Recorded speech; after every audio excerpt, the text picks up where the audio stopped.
কখনো কোনো বৃক্ষকে দেখেছেন? এই ধরিত্রী থেকে ততটুকুই জল নেয় যতটুকু তার প্রয়োজন।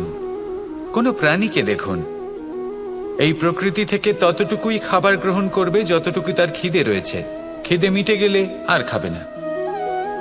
এবার মনুষ্যকে দেখুন, সে নিজের জীবনে যা কিছু পেয়েছে, বস্তু, ধন, খাবার, শক্তি, প্রয়োজনের থেকে অনেক বেশি লাভ করার চেষ্টা করে থাকে। প্রয়োজনের থেকে বেশি যদি পেয়েও যায় তাহলেও তার কম মনে হয়। এবার এরকম ঠিক কেন হয়? এর পেছনের কারণ কি? কারণ হলো লোভ। লোভের আগুন কিছু এমন হয়, যদি মানুষের মনে একবার প্রজ্বলিত হয় তাহলে শুধু বাড়তেই থাকে। ততক্ষণ বাড়বে যতক্ষণ না আপনি নিজে তাকে বাধা দিচ্ছেন। তবে এই লোভের আগুন নিয়ন্ত্রণ করা সম্ভব। পরিমিতিবোধ, পরিমিতিবোধের চিন্তা।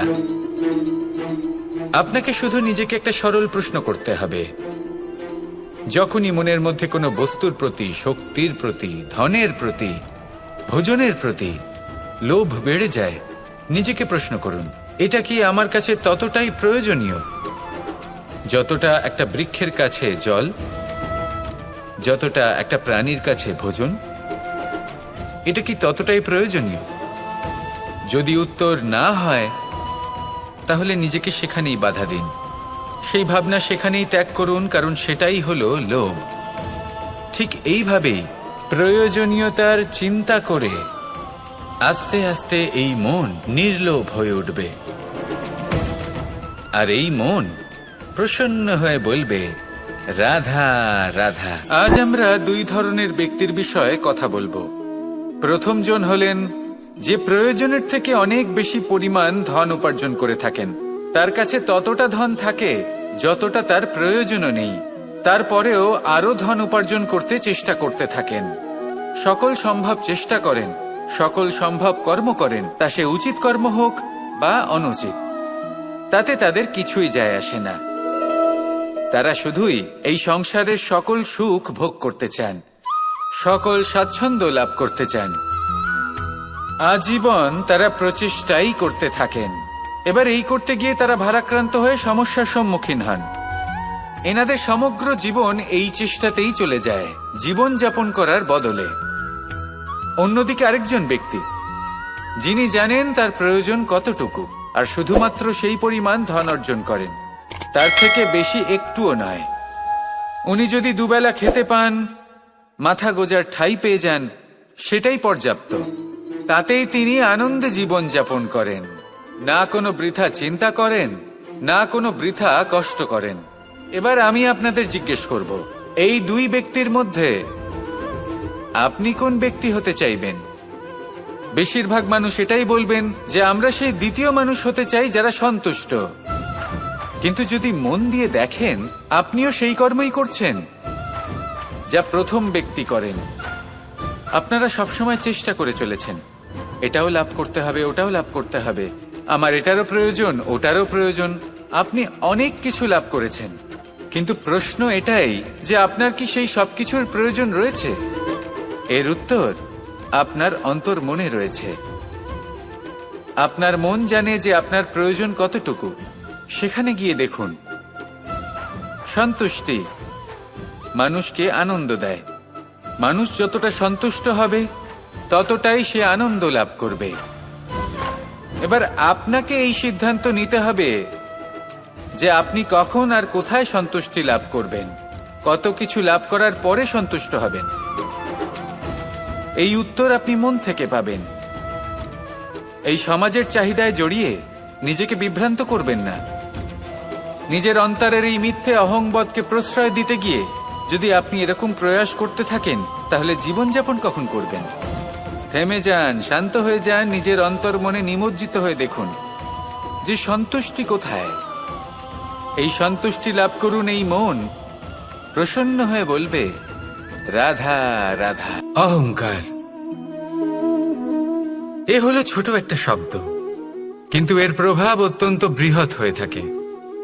আর সব থেকে বড় সমস্যা হলো মানুষ আজ অবধি বুঝতেই পারেনি যে এই অহংকারের বাস্তব রূপ কিরকম।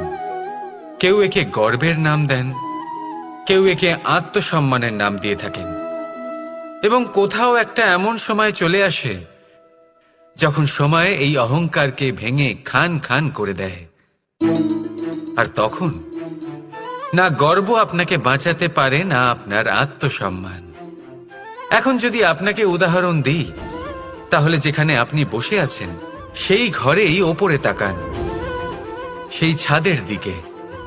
যদি এই ছাদ অহংকার করতে থাকে যে দেখো, আমি তো সব থেকে উঁচু জায়গায় আছি, আমার চেয়ে ওপরে আর কেউ নেই, আমি এই ঘরে থাকা সমস্ত ব্যক্তিকে ছায়া প্রদান করি, যদি এই অহংকার এসে যায় তাহলে কি?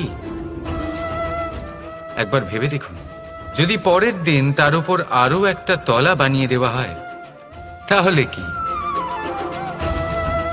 এই ছাদ, যার নিজের উঁচু হবার অহংকার ছিল, যে সব থেকে ওপরে ছিল, সে এবার পায়ের তলায় চলে এসছে। এটাই হয়ে থাকে। মনে কখনোই অহংকার পোষণ করবেন না। যদি মনের মধ্যে কিছু রাখতে চান তাহলে প্রেমের ভাব রাখুন, স্নেহ রাখুন। এই অহংকারকে আপনি যা ইচ্ছে নাম দিন, গর্ব হোক, আত্মসম্মান হোক, এর দ্বারা আপনার কোনোভাবেই কোনো লাভ হবে না। তাহলে এই অহংকারকে ত্যাগ করুন আর আমার সাথে ভালোবেসে বলুন, রাধা রাধা। আমরা কখন উচিত কাজ করি, কখন অনুচিত কাজ করি, কখন পুণ্য করি আর কখন পাপ করি, কখন ন্যায়ের পথে চলি আবার কখন অন্যায়ের পথে চলি, তা দুজন ব্যক্তি বুঝতে পারেন, পরমাত্মা আর অন্তরাত্মা। এবার প্রত্যেক মুহূর্তে কি হয় পরমাত্মা সবই জানেন, তার কাছে কিছুই গোপন নয়। কিন্তু প্রত্যেক মুহূর্তে আপনার কি করা উচিত সেটা উনি এসে আপনাকে বলতে পারবেন না। সেই জন্য আমাদের ভেতরে অন্তরাত্মা আছে, আমাদেরই চেতনার একটি অংশ। একবার চোখ বুঝে দেখুন, অন্তরাত্মার মধ্যে নিমজ্জিত হয়ে ভাবুন আর বোঝার চেষ্টা করুন। এই অন্তরাত্মা সবসময় আপনাকে শুভ কাজ করার জন্য প্রেরিত করেন আর অশুভ কাজ করা থেকে বিরত করেন। এই অন্তরাত্মার কথা মানতে থাকুন, পরমাত্মা সবসময় আপনার কাছেই পাবেন। আসুন আর আমার সাথে ভালোবেসে বলুন, রাধা রাধা। মানুষের জীবনে দুই ধরনের আবেগ থাকে যা চিরকাল তার সাথে বসবাস করে। প্রথম, স্বপ্ন। দ্বিতীয়, অজুহাত। মানুষ হাজার হাজার স্বপ্ন দেখতে পারে, আমাকে এই কাজ করতে হবে, আমাকে ওখানে ঘুরতে যেতে হবে, আমায় জীবনে এই অসম্ভব কাজ বাস্তবায়িত করে দেখাতে হবে, আদি ইত্যাদি। এবার ঠিক যেমন স্বপ্ন দেখেন সেইভাবে অজুহাতও খুঁজে নিয়ে আসেন। আমি এই স্বপ্ন পূরণ করতে পারলাম না, কারণ আমাকে কেউ সাহায্যই করল না, কারণ আমি দুর্বল হয়ে পড়েছিলাম, কারণ আমার কাছে সময়ই ছিল না, আদি ইত্যাদি। এবার সাফল্য এবং অসফলতার মাঝখানে এই ধরনের সংঘর্ষ হতে থাকে। সাফল্য তখন লাভ করা সম্ভব যখন আপনার স্বপ্ন আপনার অজুহাতের থেকে অনেক বড় হয়, আর অসফলতা তখন পাবেন যখন আপনার অজুহাত আপনার স্বপ্নের থেকে অনেক বড় হয়। আপনি যদি সাফল্য লাভ করতে চান তাহলে চেষ্টা করতে থাকুন, পরিশ্রম করুন। যদি অসফল হন তাহলে ভয়ভীত হওয়ার কোনো প্রয়োজন নেই। নিজের ভুল বুঝুন, তাকে শুধরে নিন, আবার চেষ্টা করুন। কিন্তু যদি নিজের জীবনে অজুহাত নিয়ে আসেন তখন স্বপ্ন কখনো পূরণ হবে না। আসুন আমার সাথে ভালোবেসে বলুন, রাধা রাধা। এমন কিছু রয়েছে মানুষের মনে, তাদের জীবনে এমন এক আবেগ যা সর্বজন বিদিত, যা সবাই জানেন যে উপস্থিত আছে, সেটাকে আমরা সমস্যা বলে থাকি। এমনিতে আমরা সকলেই জানি যে এমন কোনো গৃহ নেই যেখানে মৃত্যুর ছায়া পড়েনি, এমন কোনো বৃক্ষ নেই যার দ্বারা ওষুধ তৈরি সম্ভব নয়, এমন কোনো অন্ন নেই যা সময়ের সাথে বিষ বা অমৃতে পরিণত হতে পারে। এবার এই সমস্যাগুলি কোনো ব্যক্তির জন্য সমস্যা হতে পারে, কিন্তু নিজে থেকে এরা কোনো সমস্যাই নয়। এরা আসে আমাদের সাহায্য করতে, আমাদের কিছু শেখাতে। আপনি নিজেই দেখুন, পর্বতের শিখর থেকে কোনো এক পাখি পড়ে গিয়ে নিজের প্রাণ ত্যাগ করলো। সেটা কখন সম্ভব? যখন সেই পাখি ওড়ার চেষ্টাই করে না। তখন যখন কোনো ব্যক্তি জলে পড়ে যান এবং ডুবে গিয়ে নিজের প্রাণ হারান, এর সম্ভাবনা কখন বেশি থাকে? যখন সেই ব্যক্তি সাঁতার কাটার চেষ্টাই করেন না। তখন এই সমস্যা প্রত্যেকের জীবনে থাকবেই, কিন্তু এটা মনে রাখা প্রয়োজনীয় যে কোনো সমস্যা পরিস্থিতির কারণে সমস্যা হয়ে ওঠে না। এই পরিস্থিতি যখন আমাদের সামনে আসে, আমাদের তা কঠিন মনে হয়। আমরা নতমস্তক হয়ে পড়ি, ভয়ভীত হয়ে পড়ি, তার সম্মুখীন হতে পারি না। তখন তা সমস্যার রূপ নেয়। দৃঢ় হয়ে দাঁড়িয়ে থাকুন সাহসের সাথে, এই পরিস্থিতিগুলির সম্মুখীন হন। দেখবেন সমস্যা কখন সাফল্যে পরিণত হবে আপনি জানতেই পারবেন না। আসুন আমার সাথে ভালোবেসে বলুন, রাধা রাধা।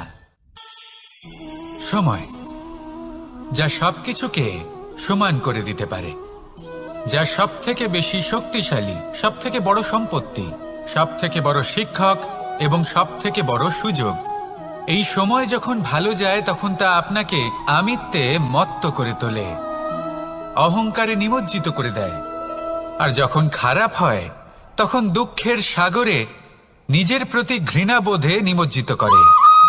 তাই এই সময়ে যা এত শক্তিশালী এক সম্পত্তি, এত মহান একটি ধন, তাকে এমনি এমনি নষ্ট হতে দেবেন না। এই সময়ের সাথে কি করবেন, কিভাবে করবেন তা ভাবতে গিয়ে এবং করতে গিয়ে সময় নষ্ট করবেন না। যদি আপনি এই সময় নষ্ট করেন, তাহলে সময়ও নিশ্চিত করবে যে আপনার সাথে কি করা উচিত। তাই সময়ের সদ্ব্যবহার করুন আর আমার সাথে ভালোবেসে বলুন, রাধা রাধা। আমরা সকলে শক্তি অনুভব করতে চাই।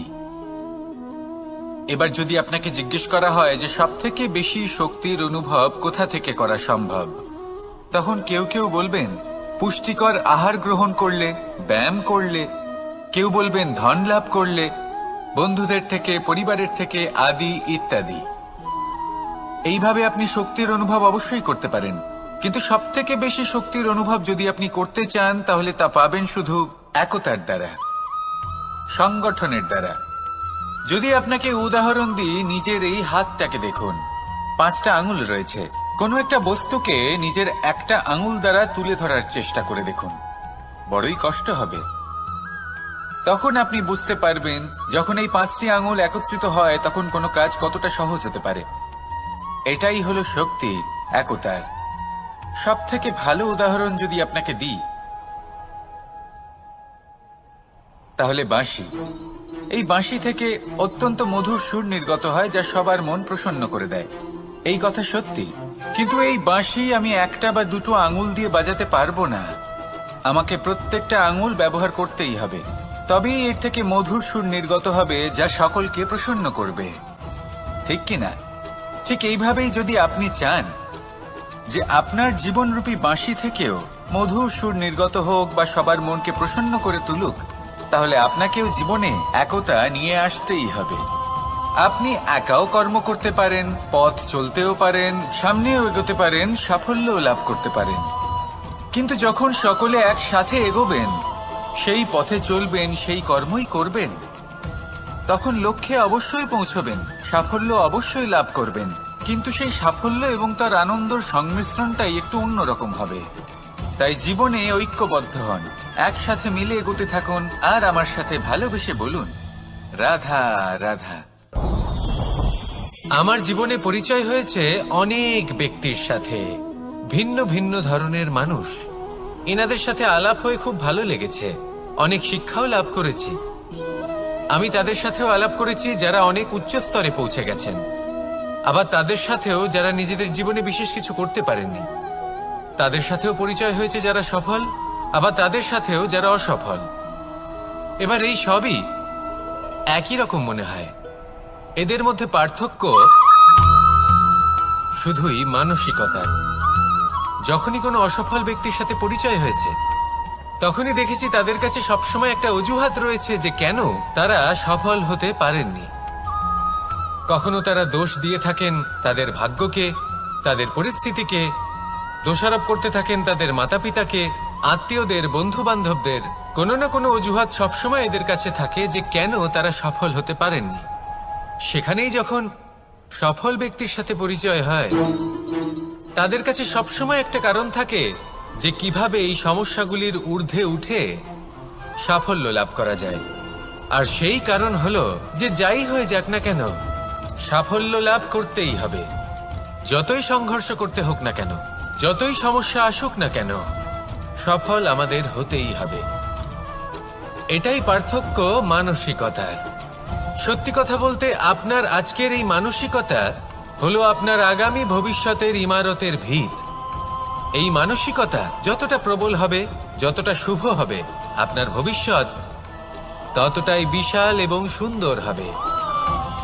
তাহলে সমস্যার উপর নয়, সাফল্যের উপর মনোযোগ কেন্দ্রীভূত করুন, জীবনে এগোতে থাকুন, আর আমার সাথে ভালোবেসে বলুন, রাধা রাধা।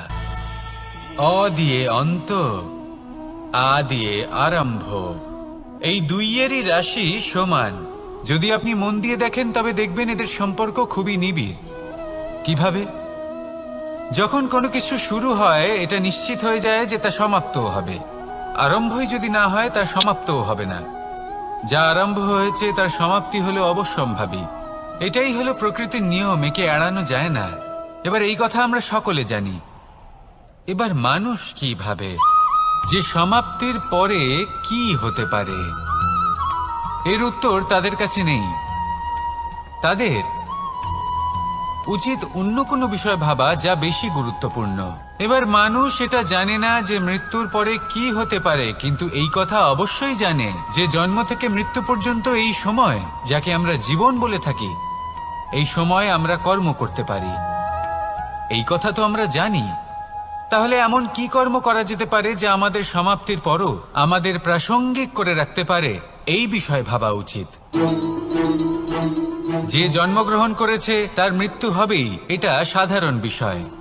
কিন্তু ইতিহাস আজও সেই সকল মানুষজনকে স্মরণ করেন যাদের এই সংসার তাদের মৃত্যু নয়, বরং তাদের জীবনকালে যে কর্ম তারা করেছেন তার দ্বারা মনে রাখেন।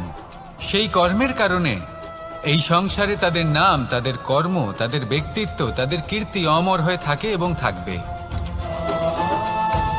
আপনার কাছে এতটা সময় নেই যতটা আপনার মনে হচ্ছে আপনার কাছে আছে। সেই জন্য যত শীঘ্র সম্ভব শ্রেষ্ঠ কর্ম করুন, যতটা পারবেন ততটা অধিক সুকর্ম করুন। এই সংসারে নিজেকে অমর করে তুলুন আপনার মৃত্যুর পরেও, আর আমার সাথে ভালোবেসে বলুন, রাধা রাধা। দীপাবলি আমাদের সবথেকে বড় উৎসব। শ্রীরাম রাবণকে পরাস্ত করে 14 বছরের বনবাস কাটিয়ে আবার অযোধ্যায় ফিরে এলেন অমাবস্যার রাত্রে। অযোধ্যায় সবাই খুব প্রসন্ন ছিলেন, খুবই উৎসাহিত ছিলেন। অযোধ্যায় সহস্র প্রদীপ প্রজ্বলিত করা হয়েছিল এই উৎসবে। একে আমরা দীপাবলি বলে থাকি। এবার এই বিষয়ে আমরা সকলে জানি। আপনি কি এটা জানেন যে শ্রীরাম বাস্তবে অমাবস্যার এক রাত আগেই অযোধ্যায় পৌঁছে গেছিলেন? সবার সামনে অমাবস্যার রাতে এসেছিলেন। এর কারণ কি? শ্রীরাম প্রমাণ করতে চেয়েছিলেন যে যে কোনো সময়, দিন হোক বা রাত, শুভ বা অশুভ হয় না। শুভ অশুভ কিছু থাকলে তা হলো মানুষের চিন্তা, তার ভাবনা, তার নির্বাচন আর তার কর্ম। নিজেই দেখে নিন, শ্রীরাম শুভ কাজ করে ফিরেছিলেন এবং অমাবস্যার মতো গভীর এক রাত্রিকেও দীপাবলিতে পরিবর্তিত করেছিলেন। এমনটাই যদি আমরা করতে পারি, তাহলে এমন কোনো গৃহে যান যেখানে অসহায় ব্যক্তি রয়েছেন, যা অন্ধকারাচ্ছন্ন, আর সেখানে প্রকাশ প্রজ্বলিত করুন। প্রকাশ সহায়তার, প্রেরণার, আশার। যদি এমন কিছু আমরা করতে পারি তাহলে তাকে প্রকৃত অর্থে দীপাবলি বলা যেতে পারে। তাহলে নিজের পরিবারের সাথে দীপাবলি পালন করুন। আপনাদের শুভেচ্ছা জানাই। আসুন আর আমার সাথে ভালোবেসে বলুন, রাধা রাধা। দাদা আমাকে সব সময় জিজ্ঞাসা করেন যে কানাই, তোমার এই মুখের হাসি, তোমার মুখে সব সময় কেন থাকে, কিভাবে থাকে? সামনে শত্রুপক্ষকে দেখেও ধৈর্য হারাও না, কেউ তোমার নিন্দে করলেও তার সাথে ঝগড়া করো না, কেউ তোমার বিষয় খারাপ ভাবলেও তাকে ঘৃণা করো না। কিভাবে আর কেন করো? আপনার মনেও নিশ্চয়ই এই প্রশ্ন আসে। এবারে বলি, এর উত্তর অত্যন্ত সরল। কখনো দেখেছেন গরু আর তার বাচ্চাকে কিভাবে সে তার মায়ের দুগ্ধ পান করে? সুখে থাকে, কারণ ও জানে যে ওর মা এই দুগ্ধরূপী অমৃত ওকে খাওয়াতেই থাকবে। ও জানে যে এই সময় শুধু ওর জন্য, যাতে ও নিজের মায়ের এই দুগ্ধরূপী প্রসাদ গ্রহণ করতে পারে, আর সেই জন্য ও সুখে থাকে। সেইভাবেই এই জীবন হলো ভালোবাসা। এতই ছোট হলো এই জীবন যে ভালোবাসার জন্য কম পড়ে যায়। ঘৃণা করে কেন সময় নষ্ট করব? আমি এটাই করি, আপনিও এটাই করুন। ভালোবাসুন, সবার মধ্যে ভালোবাসা ছড়ান, আর এই ভালোবাসার সাথেই বলুন রাধা রাধা। পরীক্ষা এমন একটা শব্দ যেটা শুনে সংসারের বেশিরভাগ মানুষই ভয়ভীত হয়ে পড়েন। কারণটা কি? অসফলতার ভয়। পরীক্ষা এই শব্দের যদি আমি অন্য দিকটা দেখাই, তার তাৎপর্য এই নয় যে আপনার দুর্বলতা সবার সামনে তুলে ধরবে।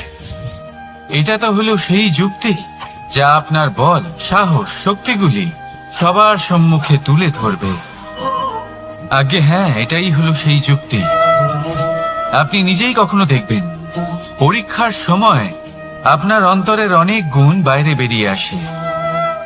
এমন কোন শক্তির উদ্ভব হয় যার বিষয়ে আপনি নিজেও জানতেন না, ঠিক কিনা? তাই এই পরীক্ষাকে কখনো ভয় পাবেন না। বিশ্বাসের সাথে নির্ভীক হয়ে এটার সম্মুখীন হন। দিনের শেষে এই পরীক্ষা শুধুই আপনাকে উজ্জ্বল করবে, আপনাকে আরো শ্রেষ্ঠ করে তুলবে।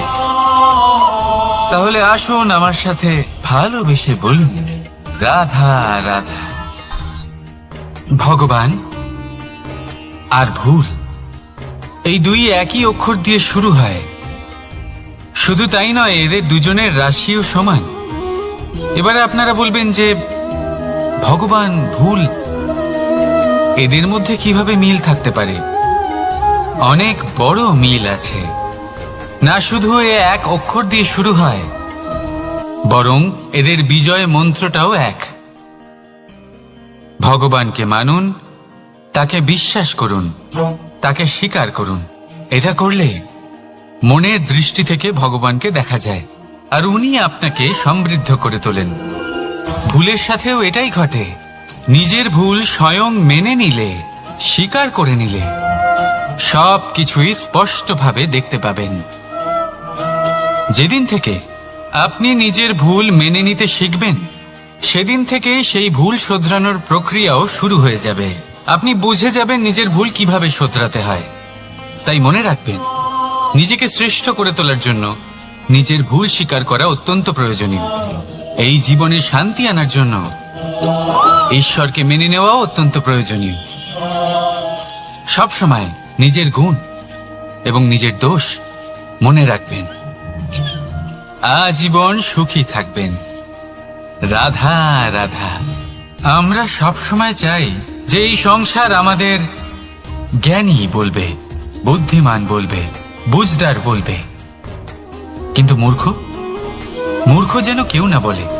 মূর্খ শব্দটা আমরা কেউ শুনতে চাই না, দূরে পালাতে থাকি। কিন্তু একটা সত্যি সবার কাছে অজানা, যে মূর্খ হওয়া হলো বুদ্ধিমান হওয়ার দিকে সর্বপ্রথম পদক্ষেপ। আপনি যত খুশি দিগ্গজ জ্ঞানী মানুষদের সাথে আলাপ করুন, যত ইচ্ছে কথা বলুন, যতই জ্ঞানের কথা আলোচনা করুন, অভিজ্ঞতা মূর্খ হবার পরেই পাওয়া যায়, তাই নয় কি? মূর্খ হবার পরে আপনি এটা বুঝতে পারবেন যে কি করা উচিত নয়। জ্ঞানী ব্যক্তি আপনাকে এটা বলবেন যে কি করা উচিত। আর এই সংসারে কি করা উচিত তার থেকেও অনেক বড় জ্ঞান হলো কি করা উচিত নয়। সেই জন্য সব সময় মনে রাখবেন, আপনার করা কিছু ভুল আপনাকে যদি কেউ মূর্খ বানিয়ে থাকে, ছল চাতুরি করে থাকে, তাহলে কোনো ব্যাপার নয়, এটা শেষ পর্যন্ত আপনাকে আরো বুদ্ধিমান করে তুলবে। এই মুহূর্তে ধন্যাত্মক থাকুন, এই সংসার আপনাকে অবশ্যই জ্ঞানী বলবে। রাধা রাধা। আপনি কি কখনো একজন মালিকে একটা বাগানের যত্ন নিতে দেখেছেন? যদি কখনো একটা গাছে উই ধরে যায়, মালি তখন শুধু সেই গাছের নয়, সমস্ত বাগানের চিকিৎসা করায়। আপনারা হয়তো বলবেন, এ কেমন মূর্খতা, যখন উই একটা গাছে লেগেছে সমস্ত বাগানের চিকিৎসা কেন করাতে হবে? এ তো অযথা পরিশ্রম করা। কিন্তু মালি খুব ভালো করে জানে যে উই হয়তো একটা গাছে লেগেছে, কিন্তু তা সমস্ত বাগানকে নাশ করে দিতে পারে। এবার মালির এই শিক্ষা, এই জ্ঞান অন্য অনেক জায়গাতে প্রযোজ্য। এই সংসারে আমরা শুধুমাত্র নিজের পরিবারের কথাই চিন্তা করি, তাদের যত্ন নিই, চেষ্টা করি যেন তারা ভালো থাকেন, সুখে থাকেন। আর সেই সময় এই সমাজের কিছু বিরোধী মনোভাব এই সমাজকে গ্রাস করে ফেলে, এই সমাজকে নষ্ট করে ফেলে, কিন্তু আমাদের নজর শুধু আমাদের পরিবারে থাকে। সেই জন্য যখন কথা ওঠে রাষ্ট্রের, দেশের, তখন তার জন্য সিদ্ধান্ত নিতে হবে, তখন তার জন্য ত্যাগ করতে হবে।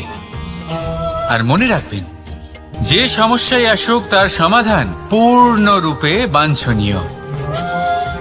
এই সংসারে প্রত্যেক ব্যক্তি যদি নিজের পরিবারেরও খেয়াল রাখেন এবং সমাজেরও খেয়াল রাখেন এবং সঠিকভাবে এই দেশেরও খেয়াল রাখেন, তবেই এই দেশ সম্পন্ন হতে পারবে। তাহলে আপনিও সেই প্রয়াস করুন আর আমার সাথে ভালোবেসে বলুন, রাধা রাধা। কথায় বলা হয়, জীবনে ভালোবাসাই হলো সুখের মূল। এটা সত্য। এবার প্রশ্ন হলো এটাই যে এই ভালোবাসা কার সাথে করা উচিত। যদি আপনি কিছুক্ষণের জন্য সুখ পেতে চান, তাহলে ভালোবাসুন নিজের রুচি মতো। যদি আপনি কিছুদিনের জন্য সুখ পেতে চান, ভালোবাসুন নিজের বন্ধুদের। যদি আপনি কয়েক মাসের জন্য, কয়েক বছর বা অনেক বছরের জন্য সুখী হতে চান, তাহলে ভালোবাসুন নিজের পরিবারকে, মাতা পিতা, নিজের সন্তান, স্বামী স্ত্রী, নিজের আত্মীয়দের। কিন্তু যদি আপনি চিরকালের জন্য সুখী হতে চান, তাহলে ভালোবাসতে হবে শুধু নিজের কর্মগুলিকে। কারণ সম্পর্ক যেমনই হোক না কেন, কখনো না কখনো ভেঙে যাবেই। এই সংসার হলো এমনই যে যাদের সঙ্গ আমরা পাই, তাদের সঙ্গ একদিন ত্যাগ করতে হয়। শুধু কর্মই হলো এমন এক সঙ্গ যা কখনো আপনাকে ত্যাগ করবে না। আপনার মৃত্যুর পরেও এই কর্ম আপনাকে বাঁচিয়ে রাখবে। তাই সবসময় মনে রাখবেন, এই কর্ম ধর্ম মনে করে পালন করা উচিত। জীবনের শেষ মুহূর্ত পর্যন্ত কর্মকে ভালোবাসুন, জীবনের শেষ মুহূর্ত পর্যন্ত সুখে থাকবেন। আর আমি তো সবসময় বলি, শুধু কর্ম করতে থাকো, ফলের চিন্তা করো না। তাহলে আসুন আর আমার সাথে ভালোবেসে বলুন, রাধা রাধা। দ্বিধাবোধ। অনেক সময় আমরা জীবনে সেই বাঁকে এসে পৌঁছই যেখানে আমরা বুঝতেই পারি না যে এবার কোন দিক নির্বাচন করা উচিত।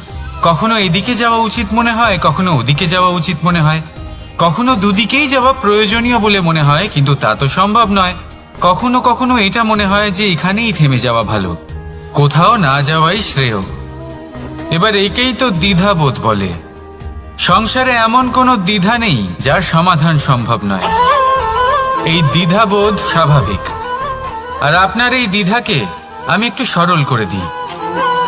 দ্বিধাগ্রস্ত হয়ে নির্বাচন করলে তখন এটা মাথায় নিয়ে করবেন যে আপনার এই নির্বাচনের ফলে এই সংসারের ওপর, এই সমাজের ওপর কি প্রভাব পড়তে পারে। নিজের লাভ ক্ষতির বিষয়ে ভাবা ছেড়ে দিন আর কর্ম করুন সংসারের মঙ্গলের জন্য, আগামী প্রজন্মের মঙ্গলের জন্য। ভাবুন আপনার এই নির্বাচনের জন্য কিভাবে তাদের জীবনের উদ্ধার সম্ভব। কারণ এই ভাবনাই হলো উচিত ভাবনা। কারণ অনেক সময় ওষুধ একটু কড়া মনে হতেই পারে, কিন্তু এই ওষুধই তো রোগ মুক্তি ঘটায়। সেইভাবে আপনাকেও এই দ্বিধার মুহূর্তে কঠিন নির্বাচন করতে হতে পারে। এই কঠিন নির্বাচন জীবনে কঠিন পরিস্থিতিও আনতে পারে, কিন্তু যদি এই নির্বাচন ধর্মসঙ্গত হয়, যদি এর দ্বারা সংসারের মঙ্গল হয়, তাহলে এই নির্বাচনই হলো সঠিক নির্বাচন। আসুন আমার সাথে ভালোবেসে বলুন, রাধা রাধা। মানুষ নানান ধরনের বাসনা পোষণ করেন, তাদের নানান ইচ্ছে থাকে, অভিলাষা থাকে, নানান কামনা করতে থাকেন, স্বপ্ন দেখেন, প্রার্থনা করেন যেন তা সফল হয়, নিজের সম্পন্নতা কামনা করেন, আর শেষে নিরাশ হয়ে যান কারণ এসব কিছুই পান না। আপনাকে একটা ছোট্ট উদাহরণ দিই। জঙ্গলের রাজা কাকে বলা হয়? সিংহকে। এবার যেহেতু সিংহ বনের রাজা, তাই হরিণ তো তার কাছে এসে এটা বলতে পারে না যে আপনি হলেন বনের রাজা, তাই আপনি আমাকে মেরে ফেলুন, আমাকে খেয়ে ফেলুন আর নিজের ক্ষুধা নিবারণ করুন। এমন তো হয় না। সিংহ যতই বনের রাজা হোক, তাকেও পরিশ্রম অবশ্যই করতে হয়, তবেই তার ক্ষুধা নিবারণ হয়। সেইভাবেই আপনার সমস্ত স্বপ্ন, আপনার সমস্ত ইচ্ছে, আপনার সমস্ত অভিলাষা, সমস্ত আকাঙ্ক্ষা পূরণ হবেই, অবশ্যই হবে, পরিশ্রমের দ্বারা। শুধু ভাবলেই হবে না। তাহলে আপনিও জীবনে পরিশ্রম করুন, নিজের সমস্ত স্বপ্ন পূরণ করুন, আর আমার সাথে ভালোবেসে বলুন, রাধা রাধা। আপনি কি কখনো কোনো উঁচু পর্বতের শিখরে পৌঁছতে পেরেছেন? যদি পৌঁছে থাকেন বা যদি আপনি কোনো উঁচু পর্বতের শিখরে যান, তাহলে ভালো করে দেখবেন, আপনি যত উঁচুতে অগ্রসর হতে থাকবেন, আস্তে আস্তে সমস্ত বনস্পতি বিলুপ্ত হতে থাকে। তারপরে সমস্ত গাছপালা, পশু পাখি সব বিলুপ্ত হতে থাকে। শেষ পর্যন্ত সেই শিখরে থেকে যায় শুধুমাত্র শান্তি, নীরবতা। আমাদের মানুষের সাথেও এটাই হয়। মানুষ যখন আত্মবিকাশের পথে অগ্রসর হতে থাকে এবং নিজের জীবনের শিখরে পৌঁছতে চায়, তখন তার একা থাকা অত্যন্ত প্রয়োজনীয় হয়, আর তাকে তখন ত্যাগ করতে হয় নিজের সুখ স্বাচ্ছন্দ্য, নিজের সম্পত্তি, নিজের সমৃদ্ধি, নিজের সৌন্দর্য। দেখুন, জীবনের শিখরে পৌঁছনো একেবারেই সহজ কাজ নয়।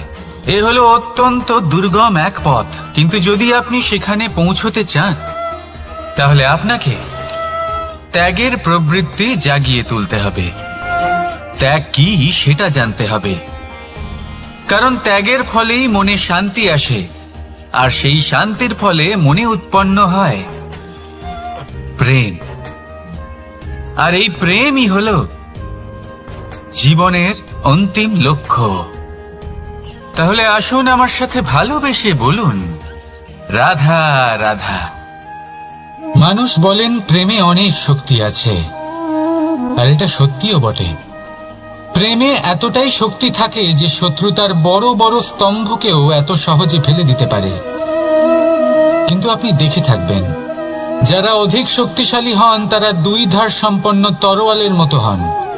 কারণ এই প্রেম যদি আচরণে থাকে, মনে থাকে, বিচার বুদ্ধিতে থাকে, তাহলে তা শুভ হয়। এই প্রেম সৃজন করে। কিন্তু প্রেম যদি ব্যবসার অঙ্গ হয়, যদি এই প্রেমের ব্যবহার নিজের স্বার্থ, নিজের অহংকারের জন্য করা হয়, তাহলে তা সংসারের বিনাশ ঘটাতে পারে। রাধা প্রেমের ব্যবহার করেছে শাম্বের কারণে, আর শাম্ব সেই প্রেমের ব্যবহার করেছে নিজের অহংকার, নিজের স্বার্থ সিদ্ধির জন্য। শেষ পর্যন্ত ক্ষতি শাম্বের হলো না, হলো প্রেমের। তাই মনের মধ্যে প্রেম ভাব অবশ্যই রাখুন, নিজের আচরণেও প্রেম ভাব বজায় রাখুন, কিন্তু সতর্কও থাকবেন আপনার এই প্রেম, একে নিয়ে কেউ ব্যবসা না করে ফেলেন। আসুন আর এই ভালোবাসার সাথেই বলুন, রাধা রাধা। ফলটা দেখছেন আপনি? এটা সেই ফল যেটা গাছের সবচেয়ে উঁচু ডালে পাওয়া যায়, কিন্তু যখন এটা খসে পড়ে, তখন এটা আকাশের দিকে যায় না যা ওপরে আছে, সে যায় সেই ভূমির দিকে যে নিচ থেকে তার দিকে তাকিয়ে থাকে। কেন? কারণ এই ফলের নিজের উচ্চতার ধারণা মাটির থেকে নিজের দূরত্ব দেখে হয়। এই ব্যাপারটাই আমাদের মানুষের জন্যও খাটে। যদি আপনি সম্পন্ন হন, তাহলে তাদের সাহায্য অবশ্যই করবেন যাদের সামর্থ্য আপনার থেকে কম, যাদের সাহায্যের অত্যন্ত প্রয়োজন। আপনার সামর্থ্য বেশি কারণ তাদের আপনার থেকে সামর্থ্য কম।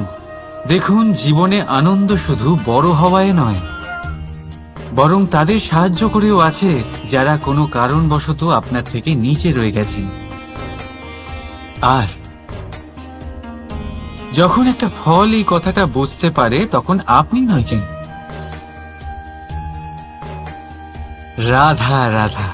সময় বড়ই বিচিত্র অনুভব দেয়। যখন অপেক্ষা করছেন তখন অনেক লম্বা হয়ে যায়। প্রতিটা মুহূর্ত একটা গোটা দিনের মতো মনে হয়। ঠিক সেইভাবেই যদি কোথাও যেতে দেরি হয়, তখন সময় দৌড়তে থাকে, প্রসন্নতায় বয়ে যায় আর নিরাশায় থমকে যায়। আপনদের সাথে থাকলে সময়ের খেয়ালই থাকে না, শত্রুদের সাথে থাকলে সেই সময়ই খারাপ হয়ে যায়। কিন্তু এটাই কি সত্যি বাস্তব? না, সময় তো সময়ই হয়, নিজের গতিতেই চলে সে। শুধু সেই গতির আভাস আমাদের মানসিক অবস্থা অনুযায়ী বদলে যেতে থাকে। তাই এই সমস্যা সময়ের নয়, আমাদের মানসিকতা। তাই নিজেকে খুশি রাখুন, অন্যদেরও খুশি রাখুন। আগের সমস্ত ঘটনা ভুলে যান আর একটা উজ্জ্বল ভবিষ্যতের দিকে অগ্রসর হন। সময় সবসময় ভালোই লাগবে। প্রেম করুন সবার সাথে, সময় সবসময় সুখেই কাটবে। রাধা রাধা। অগ্নি জীবনে খুব মহত্বপূর্ণ হয়। এই অগ্নি উজ্জ্বলতা হয়ে আমাদের জীবিত রাখে। কিন্তু ভাবুন, যদি এই উজ্জ্বলতা ক্রোধের অগ্নি হয়ে দিকভ্রষ্ট হয়, তাহলে কি হবে? একটা ছোট পাতা দিয়ে শুরু করে গোটা বনকে ছারখার করে দিতে পারে। ঠিক সেরকমই মানুষের ক্রোধের আগুনও অন্যদের তো ভস্ম করেই, কিন্তু তার পূর্বে স্বয়ং নিজেকেই ভস্ম করে দেয়। তাহলে কি করা যায়? কি করে নিয়ন্ত্রণ করা যায় তাকে? উত্তর হলো, তাতে জল ঢেলে দিয়ে, জলের মতো বইতে দিনে কি। ঠিক সেইভাবে যেমন সূর্য নিজের অগ্নিকে তেজ বানিয়ে আপনার কাছে পৌঁছে দেয়। এটাই পার্থক্য সূর্যের অগ্নি আর ক্রোধের অগ্নির মধ্যে। সূর্যের অগ্নি বিচ্ছুরিত হয়ে প্রতিফলিত হয়ে আসে, আর সেই জন্যই তাকে তেজ বলা হয়। অন্যদিকে আমাদের ক্রোধের আগুনের কোনো সীমাই থাকে না। তাহলে নিজের অন্তরের শক্তিকে ক্রোধের আগুন বানিয়ে জ্বালাতে চান, নাকি উজ্জ্বলতা বানিয়ে বিস্তারিত করতে চান? সিদ্ধান্ত আপনার। রাধা রাধা। এই সংসার অনেকটাই বড়, আর আমরা তার কাছে অত্যন্ত নগণ্য। এই সংসারে এমন অনেক মানুষ পাওয়া যায় যারা বোঝান যে এই সংসারটা কতটা বড়, কতটা অদ্ভুত, কতটা সুন্দর। আর এই সংসার রচনা করে পরমেশ্বর কত মহান এক কাজ করেছেন। কিন্তু আপনি এই জীবনে মাত্র কয়েকজন মানুষকেই পাবেন যারা আপনাকে এটা বলবেন যে এই সংসারে আপনি কতটা গুরুত্বপূর্ণ, আপনি কতটা অদ্ভুত। যদি আপনি তাদের সাথে থাকেন, তাহলে তারা নতুন কিছু সৃষ্টি করতে পারেন, এই সংসারকে আরো কতটা পবিত্র করতে পারেন। তাই এই সংসারকে গুরুত্ব না দিয়ে সেই মুষ্টিমেয় কিছু মানুষকে গুরুত্ব দিন, কারণ তারাই হলো আপনার আপনজন, আর তারাই আপনাকে সঠিক পথে চালিত করবে।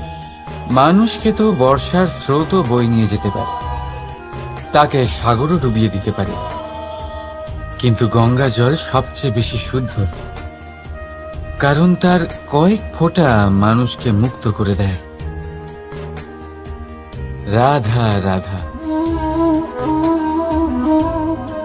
এ হলো একটা পাতলা সুতো।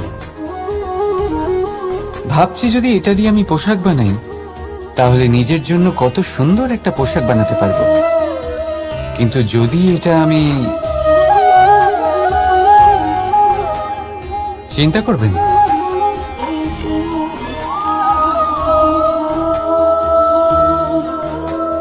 দেখুন এই সুতো জোড়া লেগে গেল। শুধু পার্থক্য হচ্ছে এটাই যে আগের মতো এটা আর সরল নেই, আর এটার দৈর্ঘ্য আগের থেকে কিছুটা কমে গেছে। এই সংসারে প্রেমের সাথেও ঠিক এটাই হতে পারে। প্রেমের এই সুতো যা দুই মানুষকে একসাথে বেঁধে রাখবে। অহংকার আর স্বার্থের আঘাত সে সহ্য করতে পারে না, ছিঁড়ে যায়। চেষ্টা করলে আবার এই সম্পর্ক হয়তো জোড়া লাগতে পারে, কিন্তু তা আগের মতো কখনোই থাকে না, কারণ মনে গিট পড়ে যায়। সেই জন্য প্রেমকে স্নেহের সাথে সামলে রাখুন, অহংকার আর স্বার্থের থেকে দূরে থাকুন। রাধা রাধা। আগুন কি করে? জ্বালায়। সেটা কাঠই হোক, কয়লা হোক, বস্ত্র হোক, যাই আপনি আগুনে দেবেন তা ভস্ম হয়ে যাবে। কিন্তু সোনা, যদি আপনি সোনা আগুনে ফেলেন, তাহলে তা কুন্দন হয়ে নিজের অস্তিত্ব তৈরি করে। যদি আপনি লোহা গরম করেন, তাহলে তা ইস্পাত হয়ে যায়। কেন কেন হয় এরকম? কারণ তাদের অন্তরের আগুন জ্বালানোর আগুনের থেকে অনেক বেশি তীব্র হয়। এই আগুন হলো পবিত্রতার, এই আগুন হলো নিশ্চয়তার। যদি আপনার লক্ষ্য স্থির থাকে, আপনার ইচ্ছে দৃঢ় হয়, তাহলে কুন্দন হয়ে বেরোবেন, ইস্পাত হয়ে বাঁচবেন, অন্তর থেকে শক্তি পাবেন, আর কেউ আপনার সাথে কোনো অনিষ্ট করতে পারবে না। রাধা রাধা। মানুষের জীবন কি? আপনি বলতে পারেন জন্ম আর মৃত্যুর মধ্যেকার সময়। আর মৃত্যু কখন হয়? যখন মানুষ শ্বাস নেওয়া বন্ধ করে দেয়, হাত পা নাড়ানো বন্ধ করে দেয়, ভাবা ছেড়ে দেয়। এমনটা নয়, মানুষের অন্তর, তার মৃত্যু তখনই হয় যখন তার অন্তরের করুণা শেষ হয়ে যায়। করুণা সেই ভাব যা মানুষকে মানুষ করে তোলে, যা এক মানুষকে আর এক মানুষের কষ্টে তার প্রয়োজনীয়তা অনুভব করে, আর সেটাই তাকে শক্তি দেয় অন্য কাউকে সহায়তা করার জন্য, তাকে পাত্র করে এই সৃষ্টির নিয়ন্তা হবার জন্য। দেখুন, এই সংসারে মৃত্যু কেবলমাত্র একবারই হয়, তাই তার আগে কেন মরব? এই করুণাকে কেন মারব? নিজের মনুষ্যত্ব বজায় রাখুন, মৃত্যুর পরেও আপনি জীবিত থাকবেন। রাধা রাধা। এটা হলো সূচ, আর এটা হলো তলোয়ার। এবারে আপনারা বলুন, আপনাদের দৃষ্টিকোণ থেকে এই দুই বস্তুর মধ্যে কোনটা বেশি শক্তিশালী আর গুরুত্বপূর্ণ হতে পারে? আপনি বলবেন তলোয়ারই সবচেয়ে শক্তিশালী বা গুরুত্বপূর্ণ। আচ্ছা, মানলাম যে তলোয়ার বেশি ভারী হয়। তলোয়ার আপনাকে যুদ্ধে বিজয়ী করে, যুদ্ধে শত্রুর বিনাশ করে, কিন্তু তলোয়ার দিয়ে আপনি কখনো আপনার বস্ত্র সেলাই করতে পারবেন না। যদি আপনার পায়ে কাঁটা ফুটে যায়, তা আপনি তলোয়ার দিয়ে বের করতে পারবেন না। আপনাকে সূচের ব্যবহার করতেই হবে। এবারে বলুন, তলোয়ার পেয়ে যাওয়ার পরে এইভাবে সূচকে হারিয়ে ফেলা কি ঠিক হবে?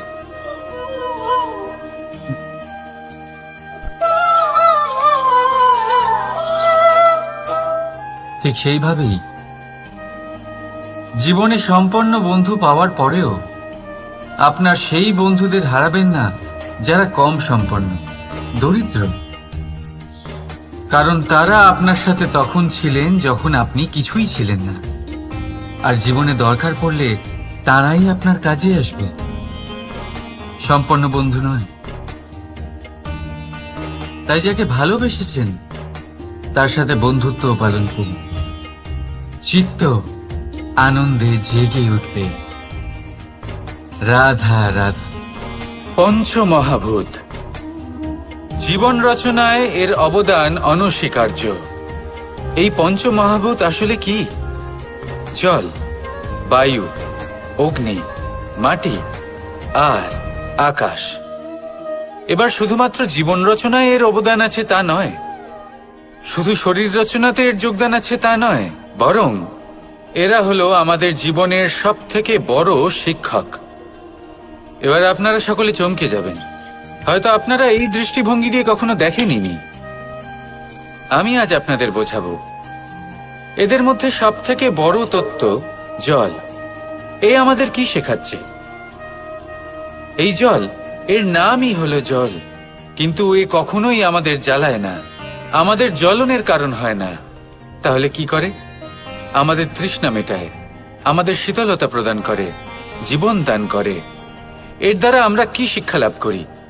যে আপনার উৎপত্তি যেখান থেকেই হোক না কেন, আপনি যেখানেই জন্মগ্রহণ করুন না কেন, আপনার কর্ম সর্বদা শ্রেষ্ঠ হওয়া উচিত। আপনি জলকে যে কোনো পাত্রে রাখুন না কেন, সে সেই অনুসারেই নিজের আকার ধারণ করে নেয়। এর দ্বারা আমরা কি শিক্ষা পাই? এই শিক্ষাই পাই যে যে কোনো পরিস্থিতিতেই নিজেদের মানিয়ে নিতে হবে, নিজেকে সেরকম করে নিতে হবে। যে দেশেই থাকি না কেন, যে স্থানেই থাকি না কেন, যে পরিস্থিতিতেই থাকি না কেন, যে ব্যক্তির সাথেই থাকি না কেন, আমাদের সুখময় হয়ে জীবন অতিবাহিত করা উচিত। দেখুন, আমাদের কত বড় একটা শিক্ষা দিল এই জল, যা আমরা কোনোদিন দেখতেই পাইনি। নিজেকে জলের মতোই করে তুলুন। সুখের ধারায় স্বাচ্ছন্দ্যে প্রবাহমান হতে থাকবেন আপনি। নিজের আকারকে ভেঙে ফেলুন, নিজের সীমা লঙ্ঘন করুন। আপনি অবশ্যই একদিন মহানুভবতা অনুভব করবেন। তাহলে আসুন আর আমার সাথে ভালোবেসে বলুন, রাধা রাধা। জীবনের পঞ্চমহাভূতের দ্বিতীয় তত্ত্ব হল মাটি, ভূমি, ধরা, যে ধারণ করে, যা আমাদের সকলকে ধারণ করে, ভালো হোক বা মন্দ, নিজের কর্তব্য পালন করে। আর এটাই শিক্ষা আমাদের জন্য। আমাদেরকেও আমাদের সকল কর্তব্য পালন করতে হবে, তা সে আমাদের নিজেদের প্রতি হোক, আমাদের পরিবারের প্রতি হোক, সমাজের প্রতি হোক বা ঈশ্বরের প্রতি। এই শিক্ষা আমাদের মাটি দিয়ে থাকে। এ আমাদের পদতলে পিষ্ট হয়েও তার বদলে আমাদের বনস্পতি প্রদান করে।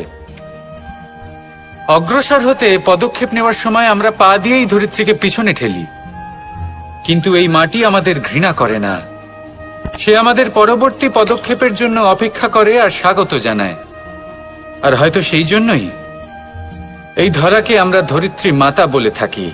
আর তাই এই পদবি, এই সম্মান, এই ভালোবাসা এর আকার বা এর ভারের জন্য একে প্রদান করা হয় না, প্রদান করা হয় এর স্বভাবের কারণে।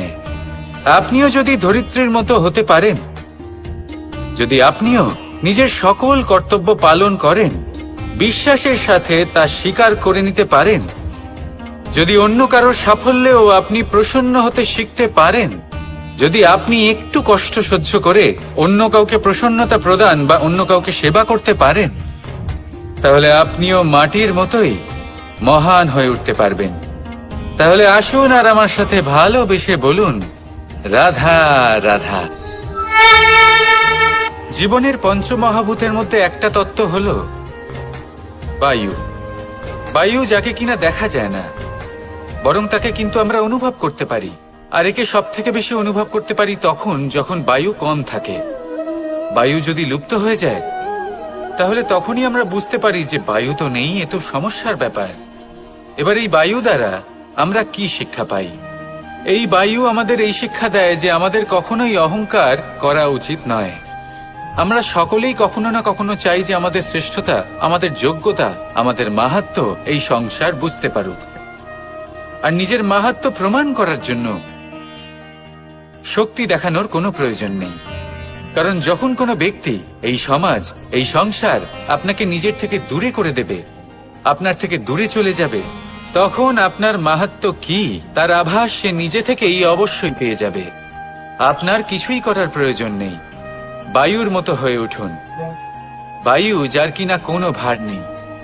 কিন্তু যখন সময় আসে, যখন সে তুফানের রূপ নেয়, তখন অত্যন্ত বড় বড় বিধ্বংসী কাজ সে করে ফেলে, আর তখন এর শক্তির কোনো তুলনাই হয় না। বায়ু যে নিজের সঞ্চালন দ্বারা পৃথিবীকে প্রাণ দেয়, নিজের পরিবহন দ্বারা এই মেঘ সৃষ্টি করে, এই ধরিত্রীর তৃষ্ণা নিবারণ করে। বায়ুর মতো যদি আপনি হয়ে উঠতে পারেন, তাহলে হালকা হয়ে যাবেন, ওপরে উঠতে পারবেন এই সংসার, এই ভৌতিকতা, এই মোহ মায়া থেকে। আর তখন আপনি বুঝতে পারবেন যে প্রেম কাকে বলে। তখন আপনি বুঝবেন যে দান করাই হলো জীবন। তাহলে আসুন আর আমার সাথে ভালোবেসে বলুন, রাধা রাধা। জীবনের পঞ্চমহাভূতের মধ্যে একটা তত্ত্ব হলো আকাশ। আকাশ যা কিনা নিরাকার, যার কোনো আকার নেই। আকাশ যা হলো অনন্ত। আর আমাদের সবসময় মনে হয় যে এই আকাশ আমাদের সাথে জড়িয়ে রয়েছে। কেন? এবার এই আকাশ আমাদের জন্য কি না করে। আকাশ আমাদের ওড়বার স্বাধীনতা দেয়। আকাশ মেঘকে ধারণ করে যাতে আমাদের তৃষ্ণা মিটতে পারে। এই আকাশ সূর্য এবং চন্দ্রকে তার যথাস্থান দেয়, যাতে আমরা প্রকাশও পেতে পারি, আবার অন্ধকারও, যাতে আমাদের জীবনে সামঞ্জস্য বজায় থাকে। আকাশের থেকে অনেক কিছুই শেখার রয়েছে। যদি আমরাও আকাশের মতো হতে পারি, আমাদের আপনজনদের সেই স্বাধীনতা দিতে পারি যাতে তারা উঠতে পারেন, যাতে তারা নিজেদের স্বপ্ন পূরণ করতে পারেন, যার ফলে তারা নিজেরাই এই জীবনকে অনুভব করতে পারেন, নিজের পায়ে দাঁড়াতে পারেন, তাহলে ভাবুন আমাদের অস্তিত্ব কতটা বড় হয়ে যাবে। যদি আপনি আকাশের মতো হতে পারেন, তাহলে আপনিও আকাশের মতোই অনন্ত হয়ে উঠবেন। তাহলে আসুন আর আমার সাথে ভালোবেসে বলুন, রাধা রাধা। জীবনের পঞ্চমহাতত্ত্বের মধ্যে পঞ্চম তত্ত্ব অগ্নি। অগ্নি যা জ্বালাতে সাহায্য করে, কিন্তু তা উত্তাপও প্রদান করে। নিশ্চিত রূপে অগ্নি আমাদের জ্বালিয়ে দিতে পারে, কিন্তু আপনি কি কখনো এটা ভেবে দেখেছেন যে আগুন, তাকে নিজেকে কতটা জ্বলতে হয়, তাকে নিজেকে কতটা তাপ সহ্য করতে হয়। ও নিজে জ্বলে আমাদের উত্তাপ প্রদান করার জন্য, ও নিজে জ্বলে আমাদের ঊর্জা দেবার জন্য, আমাদের আলো দেবার জন্য, অন্ধকারে পথ দেখানোর জন্য, শত্রুর সাথে মোকাবিলা করার জন্য আমাদের সাহায্য করে নিজে জ্বলে। যখন আমরা কোনো দেবতার জন্য যজ্ঞ করি, তখন দেবতার ভোজন গ্রহণ করার নিমিত্ত হয় এই অগ্নি। কত কিছু ওকে সহ্য করতে হয় আমাদের এত কিছু দেবার জন্য। আপনিও আগুনের মতো হয়ে উঠুন, নিজে কষ্ট সহ্য করুন অন্যকে সাহায্য করার জন্য, তাদের জীবন উদ্ধার করার জন্য, নিজের প্রিয়জনের জন্য, নিজের পরিবারের জন্য, নিজের মাতা পিতার জন্য, এই সমাজের জন্য। নিজে কষ্ট সহ্য করুন, প্রকাশের কেন্দ্রবিন্দু হয়ে উঠুন, আর সকলকে পথ প্রদর্শন করুন, সবাইকে পথ দেখান। যেদিন আপনি আগুনের মতো হয়ে উঠবেন, সেই দিন ঠিক যেমন অগ্নিকে পুজো করা হয়, আপনিও সেইভাবে পূজনীয় হয়ে উঠবেন। যেমন সকল শুভকর্মে, সকল যজ্ঞে, সকল পুজোতে অগ্নিকে স্মরণ করা হয়, সেইভাবেই সকল শুভকর্মে আপনাকেও স্মরণ করা হবে। আর যেদিন আপনি এরকম হয়ে উঠবেন, সেই দিন জীবনের বাস্তব মর্ম কি আপনি তা বুঝতে পারবেন। তাহলে আসুন আর আমার সাথে ভালোবেসে বলুন, রাধা রাধা। পঞ্চমহাতত্ত্ব, পঞ্চমহাভূত, এদের বিষয়ে আমি আপনাদের সবকিছুই বলে দিয়েছি। কেন? এরা আমাদের জীবনের সব থেকে বড় শিক্ষক। আর এদের থেকে আমরা কি শিক্ষা পাই? নিশ্চিত রূপে এই পঞ্চমহাতত্ত্ব আমাদের দেহের নির্মাণ করে, কিন্তু একটা ষষ্ঠ মহাতত্ত্ব রয়েছে। এমন এক তত্ত্ব যার না কোনো ভার আছে না কোনো পরিমাণ আছে, কিন্তু তা হলো অত্যন্ত গুরুত্বপূর্ণ। ভাবনা। কেউ একে আত্মা বলে, কেউ একে বিবেক বলে, কেউ একে প্রাণ বলে, আর কেউ বলে চেতনা। এবার এই চেতনা যখন পঞ্চমহাতত্ত্বের সাথে জুড়ে যায়, এক হয়ে যায়, তখন মানুষের জীবনের নির্মাণ হয়। এবার আপনার দেহের নির্মাণ জন্ম থেকেই পঞ্চমহাতত্ত্ব করে দেয়, কিন্তু এই ভাবনা, এই চেতনা, একে আপনি নিজেই এগিয়ে নিয়ে যেতে পারেন। একে দিশা দেখাতে হবে, এর বিকাশ আপনাকেই করতে হবে। কিভাবে, তা আপনার উপর নির্ভর করছে। আপনি এর সদ্ব্যবহারও করতে পারেন, দুর্ব্যবহারও করতে পারেন। এমন এক দিশা দিতে পারেন, এমন সদ্ব্যবহার করতে পারেন যে আপনি নিজেই কোনোদিন ভগবত গীতার জ্ঞান দিলেন। এমন দুর্ব্যবহার করতে পারেন, এমন দিশাও দিতে পারেন যে আপনি হয়তো শকুনের মতোই মহাভারত রচনা করলেন। এই চয়ন আপনারই। শুধু এই চেতনার শুদ্ধতার দিকে বিশেষ নজর রাখতে হবে। যদি এই চেতনা শুদ্ধ হয় তাহলে প্রেম থাকবে, আর যদি এই চেতনা অশুদ্ধ হয় তাহলে বিদ্বেষ হবে। আর আমার মতে সুখ এবং শান্তি প্রেমের দ্বারাই লাভ হবে, বিদ্বেষ দ্বারা নয়। তাহলে আসুন আর আমার সাথে ভালোবেসে বলুন, রাধা রাধা।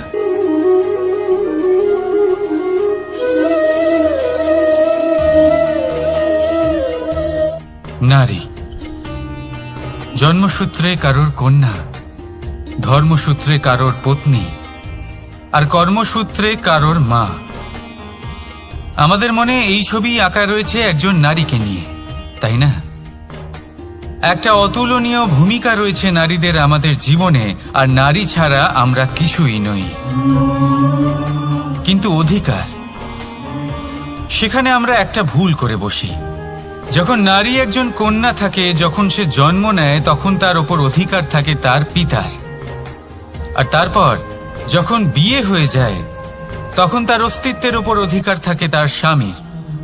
আর যখন তিনি মা হন, তখন নিজেই তিনি জীবনের সমস্ত অধিকার দিয়ে দেন তার সন্তানকে। কিন্তু আমরা কি কখনো এটা ভেবেছি এই জীবন হলো তার নিজের? যে নারী সবার কল্যাণ করছেন, তার জীবনের অধিকারও তার কাছেই থাকা উচিত, তাই না? তার নিজের জীবনের সিদ্ধান্ত সে নিজেই নিতে পারেন, নিজেই নিজের ভাগ্যের রচয়িতা হতে পারেন। আর এর জন্য আমাদের নিজেদের পাল্টাতে হবে, দৃষ্টিভঙ্গি পাল্টাতে হবে। কারণ এই ধারণা সেটা আজ বা কালকের ব্যাপার নয়, এটা ঘটে চলেছে বহু বছর ধরে, আর চলতেই থাকবে যদি আমরা এটা না বদলাই। আর এটা তখনই সম্ভব হবে যখন আমরা নিজেদের মধ্যে পরিবর্তন আনব। তাই আজকের পর থেকে, এই মুহূর্ত থেকে, কোনো নারীর ওপর অকারণ অধিকার স্থাপনের আগে সহস্রবার ভেবে দেখবেন। কারণ যখন নারী নিজের অধিকার কেড়ে নিতে বাধ্য হবেন, তখন শুধু এবং শুধুমাত্র বিনাশই ঘটবে। রাধা রাধা।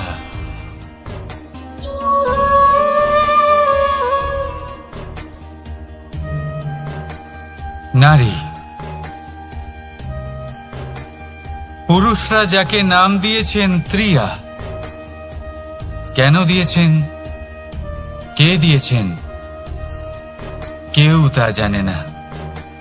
কথায় আছে, পুরুষরা ভাবেন যে ত্রিয়া, ভাবেন একরকম, বলেন অন্য কিছু, আর করেন অন্য কিছুই। কিন্তু সত্যিটা কি এটাই? আসল সত্যি হলো এটাই যে ত্রিয়া হলো সেই চরিত্রহীন পুরুষ, আর কেউ নয়। সেই পুরুষ যারা নারীকে বলেন যে আপনি হলেন মা, আপনি হলেন দেবী, আপনি হলেন বোন। আর ভাবেন কি? ভাবেন যে এই নারী হলো আমাদের পায়ের ধুলো, আর কিচ্ছু নয়। আর কি করেন? ওনাদের মাথায়, ওনাদের খোপায় মালা পরিয়ে দিয়ে ভাবেন যে ওনারা হলেন তাদের পায়ের ধুলোর সমান। একজন নারীর সম্মান ভঙ্গ করেন, তাদের দাসী মনে করেন।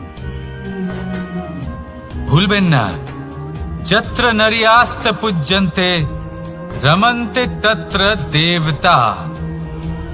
অর্থাৎ যেখানে নারীকে পুজো করা হয়, সেখানেই ঈশ্বর বাস করেন। আর যেখানে নারীকে অপমান করা হয় সেখানে ঈশ্বর এবং ভাগ্য এই দুই রুষ্ট হয়। মনে রাখবেন, যদি নারী কল্যাণকারী হতে পারেন তাহলে নারী মহাচণ্ডী রূপও ধারণ করতে পারেন। যদি একজন নারী মাতা হয়ে জন্মদান করতে পারেন তাহলে নারী মৃত্যু হয়ে বিনাশও করতে পারেন। যেখানে নারী অপমানিত হবেন সেখানে মহান ভারতও মহাভারতের পথে অগ্রসর হতে পারে। তাই মনে রাখবেন, নারীর অপমান যেন কখনোই না ঘটে। আর যদি কোথাও নারীর অপমান হয় তার অর্থ হলো আপনার বিনাশ আপনার দিকেই আসছে। আর এটা হলো তার প্রথম পদক্ষেপের প্রথম পদধ্বনি।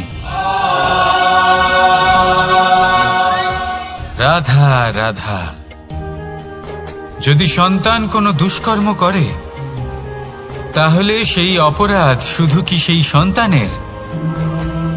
না, যদি সন্তান দুষ্কর্ম করে তাহলে অপরাধী তার মাতা পিতাও, যারা পুত্রমোহর কারণে সেই অনুচিত কাজে তাকে বাধা দেননি।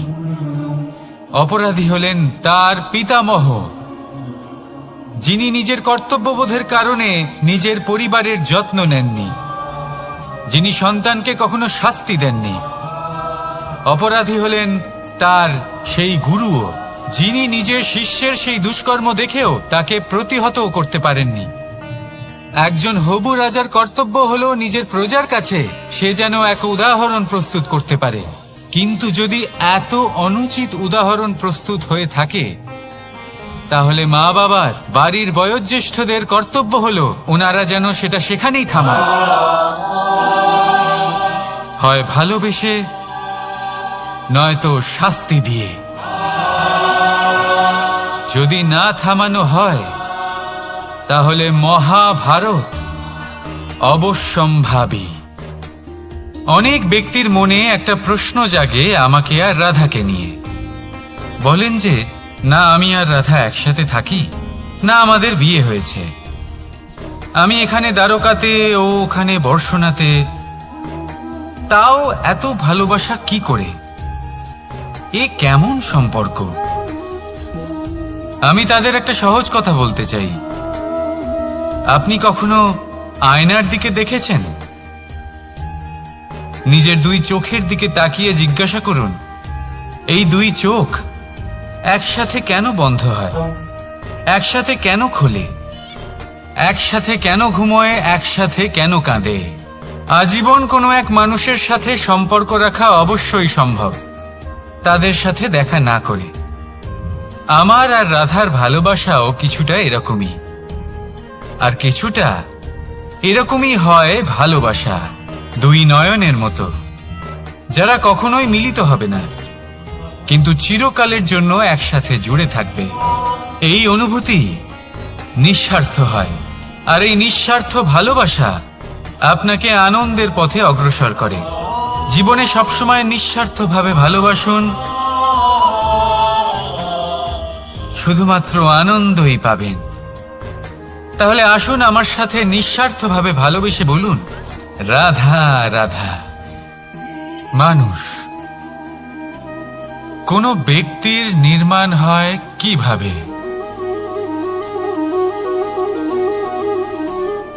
কেউ বলবেন পঞ্চতত্ত্বের দ্বারা, কেউ বলবেন আত্মা, দেহ ও চেতনার দ্বারা, কেউ বলবেন ঈশ্বরের কৃপার দ্বারা, তো কেউ বলবেন এই প্রকৃতির পরীক্ষার দ্বারা। না, মানুষের নির্মাণ হয়ে থাকে বিশ্বাস দ্বারা। ব্যক্তি তখনই গড়ে ওঠেন যখন ব্যক্তিত্ব থাকে, ঠিক কিনা? আর ব্যক্তিত্ব তখনই হবে আর সেরকমই হবে যেরকম বিশ্বাস আপনি নিজের উপরে রাখবেন। যদি আপনি মনে করেন আপনি বিষের ন্যায় হবেন তাহলে আপনি বিষাক্তই হবেন। যদি আপনি এটা মনে করেন যে আপনি অমৃতের ন্যায় হবেন তাহলে আপনি অমরই হয়ে যাবেন। যদি আপনি নিজের উপরে বিশ্বাস রাখেন যে আপনি সংসারের সব থেকে উঁচু পর্বতের শিখরে পৌঁছতে পারবেন, তাহলে আপনি অবশ্যই পৌঁছবেন। যদি আপনার এরকম মনে হয় যে আপনি এরকম কখনো করতে পারবেন না, তাহলে এরকম কখনোই হবে না। ভেবে দেখবেন, বিশ্বাসের মধ্যেই বিশ্ব বাস করে থাকে। তো আপনার অস্তিত্ব কেন করবে না? যেমন বিশ্বাস আপনি নিজের উপরে রাখবেন, তেমনই আপনি হয়ে উঠবেন। সেই জন্য নিজের উপরে বিশ্বাস রাখুন। আর হ্যাঁ, ভালোবেসে বলুন রাধা রাধা। বাজ পাখিকে পক্ষীরাজ বলা হয়। বাজের আয়ু হলো মোটামুটি 70 বছর। এবার 40 বছর হতে হতেই ওদের পালক লম্বা এবং ভঙ্গুর হয়ে যেতে থাকে, ঠোঁট বেঁকে যায়, ডানা ভারী হয়ে যায়, অর্থাৎ আগের মতো উড়তে পারে না, সেই শক্তি থাকে না। এবার সেই বাজ কি করবে? বাজ সব থেকে কঠিন নির্বাচন করে, নির্বাচন নিজের পুনর্স্থাপনার। সর্বপ্রথম একটা বিশাল পর্বতে যায়, একান্তে নিজের এক বাসস্থান তৈরি করে, আর তারপরে পাথরের সাথে নিজের ঠোঁট বারবার আঘাত করতে করতে সেই ঠোঁট ভেঙে ফেলে। তারপরে সে অপেক্ষা করে সেই ঠোঁট পুনর্নির্মাণ হওয়ার। তারপর সেটাই করে নিজের পালকের সাথে। তারপরে নিজের ডানা থেকে এক এক করে ভারী পালকগুলো ছিঁড়ে ফেলে দেয়। আর তারপর 150 দিনের এই যন্ত্রণা সহ্য করার পরে ও ফিরে পায় নিজের ওড়বার অনন্য ক্ষমতা, সেই শক্তি। আর তারপরে ও জীবনের পরবর্তী 30 বছর বাঁচে। কি বুঝলেন আপনি? যদি ইচ্ছে শক্তি থাকে, তাহলে একজন দুর্বলও শক্তিশালী হতে পারে। আপনিও এটাই করুন। নিজের অতীতের যন্ত্রণার বোঝাগুলিকে ত্যাগ করুন আর কল্পনার খোলা আকাশে উন্মুক্ত হয়ে উড়ে বেড়ান। নিজের পুনর্স্থাপনা করুন, তবেই সর্বশ্রেষ্ঠ হতে পারবেন। আর মনে রাখবেন, এই ছোট ছোট পদক্ষেপই বড় বড় শিখরে পৌঁছে দিতে পারে। তাহলে আসুন আর আমার সাথে ভালোবেসে বলুন রাধা রাধা। আপনি কি কখনো জলকে নিজের মুঠোতে ধরে রাখার চেষ্টা করেছেন? চলুন আজ করা যাক।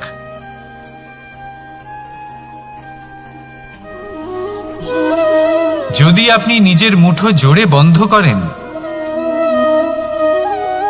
জল ধরে রাখতে পারবেন না। যদি আপনি তাকে এমনি বইতে দেন, তাহলে ও নিজের পথ নিজেই করে নেবে আর আপনার হাতেও থেকে যাবে। আমাদের জীবনও হলো কিছুটা এরকম, জলের মতো। নিজের পথ নিজেই করে নেয় এই জীবন। প্রত্যেক সমস্যার সমাধান নিজেই করে নেয় এই জীবন। তাই জীবনে যখন কোনো পরিস্থিতি আমাদের প্রতিকূল হয়ে থাকে, কিছুই হয়তো আমরা বুঝতে পারছি না, কিছুই যখন বসে থাকে না, তখন আমরা হতাশ হয়ে পড়ি, নিরাশ হয়ে পড়ি। আর এটাই করা উচিত নয়। শান্ত মনে দেখতে হবে যে এই জীবনে আসলে কি ঘটে চলেছে। কষ্ট সবাই ভোগ করেন। কষ্ট পেলে কেউ রেগে যান, রেগে গিয়ে পরাক্রম দেখান। এটাই তো করা উচিত নয়। শান্ত মনে সেটাই করতে হবে যা জীবন আমাদের শেখাতে চাইছে। জীবন আমাদের সব শিখিয়ে দেবে, শুধু মনে রাখবেন কখন প্রয়াস করতে হবে আর কখন আমাদের প্রতীক্ষা করতে হবে, সেটা আগে আপনাকে বুঝতে হবে। তাহলে আসুন আমার সাথে ভালোবেসে বলুন রাধা রাধা। বল, শক্তি, পরাক্রম এই সংসারের বিকাশের মূল। কিন্তু কখনো ভেবেছেন যে প্রকৃতি আমাদের এই বল, শক্তি, পরাক্রম কেন দিয়েছেন? যাতে আমরা জীবনে কারোর উদ্ধার করতে পারি, কাউকে সাহায্য করতে পারি, কারোর জন্য ভালো কিছু করতে পারি, কোনো গরিব অসহায় মানুষের জন্য কিছু করতে পারি। এই বল, এই শক্তির সদ্ব্যবহার করতে পারি। কখনো দেখেছেন এমন মানুষ যার কাছে অসীম শক্তি আছে, কিন্তু তার সাথেই অসম্ভব অহংকারও রয়েছে। যিনি নিজেকে সর্বশ্রেষ্ঠ বলে মনে করেন, খারাপ কাজও করেন, আপনি দেখবেন প্রকৃতি এবং মানুষ তাকে ভাঙতে সর্বদা চেষ্টা করেন। মনে রাখবেন, যতই সুবিশাল পর্বত হোক না কেন, তা যদি পথে পড়ে তাকে ভেঙে পথ প্রশস্ত করা হয়।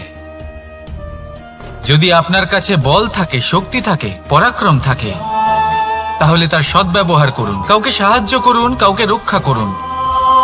যদি আপনি আপনার শক্তির দুর্ব্যবহার করেন, তাহলে মনে রাখবেন আপনি নিজের বিনাশ নিজেই আমন্ত্রণ করছেন। এবার বল অর্জন করার পরে, শক্তি অর্জন করার পরে আপনি নিজেকে বিনাশ করতে চান নাকি এই সংসারের উদ্ধার করতে চান, সিদ্ধান্ত আপনার। রাধা রাধা। মানুষ আর ধন, এই দুইয়ের মধ্যে সম্পর্ক খুব ঘনিষ্ঠ। ধন হলো সেই শক্তি যার ব্যবহার মানুষ করে থাকে সাংসারিক বস্তু ক্রয় করার জন্য, নিজের জীবন যাপন করার জন্য। আর মানুষ হলো সেই শক্তি যারা ধনকে গুরুত্বপূর্ণ করে তোলেন। এবার একটা কথা বলি, ব্যবহার করা উচিত ধনকে আর ভালোবাসা উচিত মানুষকে। এটা বেশিরভাগ মানুষই বোঝেন না। মানুষ এখানেই সব থেকে বড় ভুল করে বসেন। তারা ভালোবাসেন ধনকে আর ব্যবহার করেন মানুষকে। এ হলো অনুচিত। দেখুন, আপনি একটা সূচের দ্বারা যুদ্ধ করতে পারবেন না, আর কোনো তলোয়ার দ্বারা বস্ত্র সেলাই করতে পারবেন না, তাই না? কোনটা কিসের জন্য হয় সেটা বোঝা অত্যন্ত জরুরি। আপনিও সঠিক দিকে অগ্রসর হন। মানুষকে ভালোবাসুন আর ধনকে ব্যবহার করুন। যদি আপনি মানুষকে ব্যবহার করেন, তাহলে আপনি ভালোবেসে ফেলবেন ধনকে, আর এই ভালোবাসা ধীরে ধীরে পরিণত হবে লোভে, আর ধীরে ধীরে এটা আপনাকে বিনাশ করে দেবে। তাহলে সমস্ত মানুষকে ভালোবাসুন আর এইভাবে ভালোবেসে বলুন, রাধা রাধা। সাফল্য কে না চান? সাফল্য লাভ করার, শিখরে পৌঁছানোর আলাদাই একটা আনন্দ রয়েছে। আর আপনজনদেরও কে না চান? প্রত্যেক মানুষ চান যেন জীবনে তার কোনো আপনজন থাকে, যারা সবসময় তাদের সাথে থাকবে। কারণ আপনজনের সাথেই তো সাফল্যের আনন্দ সব থেকে বেশি পাওয়া যায়। কিন্তু আসলে কি হয়, অনেক সময় সাফল্যের খোঁজে সেই পথে চলতে চলতে আমরা আপনদের থেকে দূরে চলে যাই। না চাইতেও দূরে চলে যেতে হয়, ওনাদের সাথে সময় কাটাতে পারি না।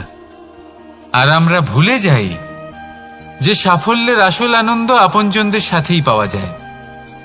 সফল হওয়ার পরে আপনদের সাথে দেখা হলে তাদের চোখে আমাদের জন্য যে আবেগ থাকে, যে সম্মান, যে প্রেম থাকে, সেটাই হলো আসল পুরস্কার। আমরা সেই কথা ভুলে যাই এবং একা হয়ে পড়ি। বেশিরভাগ সময় এটাই হয়। বেশিরভাগ সময় সফল মানুষগুলি একা হয়ে যান। এবার আপনি কি চান? আপনি অসফল হয়ে দিনগুলি একাকিত্বে কাটাতে চান, নাকি সফল হয়ে আপনজনদের সাথে আনন্দে থাকতে চান? সেই সিদ্ধান্ত আপনার। সাফল্যের পেছনে ছুটুন, নিজেকে উজাড় করে দিন, কিন্তু আপনজনদের সঙ্গ ত্যাগ করবেন না। সেই আপনজন যারা আপনার সাফল্যের জন্য দায়ী, সেই আপনজন যিনি আপনার সাফল্যে আনন্দ পান, সুখ লাভ করেন, তাদের কখনো ত্যাগ করবেন না। আসুন আমার সাথে ভালোবেসে বলুন, রাধা রাধা। ভগবান আর ভক্ত যখন একাকার হয়ে যায়, যখন ভক্ত তার ভগবানের প্রতি এবং নিজের জীবনের উদ্দেশ্যের প্রতি সম্পূর্ণরূপে সমর্পিত হয়, তখন জন্ম নেয় ভক্তি। এই সংসারের সমস্ত আশা হয়তো আপনার সঙ্গ ত্যাগ করে দিতে পারে, তখনও ভক্তি সাথে থাকবে। ভক্ত আর ভগবান যখন একাকার হয়ে যায়, তাদের মধ্যে কোনো পার্থক্য থাকে না। তারা এক হয়ে যায়, এক ব্যক্তিত্ব, এক অস্তিত্ব। সেই জন্য কখনো জীবনে যে কোনো রূপেই, যে কোনো প্রকারেই, যে কোনো ঈশ্বরকে মান্য করুন। মনের মধ্যে শ্রদ্ধা ভাব জাগ্রত করুন, মনে ভক্তি ভাব জাগ্রত করুন। এই সমগ্র সংসারে সব কিছু আপনাকে ছেড়ে চলে গেলেও তখনও এই ভক্তি শুধুমাত্র আপনার উত্থান ঘটাবে। তাই মনে ভক্তি জাগ্রত করুন আর আমার সাথে ভালোবেসে বলুন, রাধা রাধা। শব্দই হলো শূন্য, শব্দই হলো আরম্ভ, শব্দই হলো অন্ত, শব্দই হলো অমর, শব্দই হলো ব্রহ্ম। এই শব্দ হলো অত্যন্ত বিশেষ। কেউ কাঁদলে তাকে হাসিয়ে তোলে, কেউ হাসলে তাকে কাঁদিয়ে দেয়। কারোর মনে উদ্দীপনা জাগিয়ে তুলতে পারে, আবার কারোর মনে কাঁটা হয়ে বিঁধে থাকতে পারে। একটা অত্যন্ত গুরুত্বপূর্ণ কথা যা বোঝা অত্যন্ত আবশ্যক। আপনার মন, আপনার হৃদয় যতই শুদ্ধ হোক না কেন, যতই পবিত্র হোক না কেন, আপনার দৃষ্টিভঙ্গি যতই স্পষ্ট হোক না কেন, যদি আপনার কথা পবিত্র না হয়, যদি আপনার শব্দ শুদ্ধ না হয়, তাহলে তা আপনাকে আপনার কর্মফল ভোগ করতে বাধ্য করবেই। একটা সহজ উদাহরণ দিই। আপনার জীবনে এমন কেউ অবশ্যই থাকবেন যাকে আপনি পছন্দ করেন না, যিনি হয়তো অধর্মী মানুষ, যিনি হয়তো দুর্বুদ্ধি সম্পন্ন মানুষ, কিন্তু তার জন্য অপশব্দ প্রয়োগ করলে তার মধ্যে কোনো পরিবর্তন আসবে না, তার মানসিকতা বদলাবে না, শুধু মনে প্রতিশোধ স্পৃহা জেগে উঠবে, মনে হিংসা জাগবে, আর কিচ্ছু নয়। সেই জন্য নিজের শব্দকে নিয়ন্ত্রণ করুন, নিজের কথা সংযত করুন। শ্রেষ্ঠ থেকে শ্রেষ্ঠতর মানুষকেও সাবধানী হতে হয়, কারণ যদি এই শব্দের প্রয়োগ সঠিক না হয়, তাহলে আজীবন মানুষকে নির্বাক হয়ে থাকতে হতে পারে। তাহলে নিজের শব্দ নিয়ন্ত্রিত রাখুন, নিজের কথাকে শুভ করুন, এতে প্রেমবোধ জাগিয়ে তুলুন, আর সেই প্রেমবোধ নিয়েই বলুন, রাধা রাধা।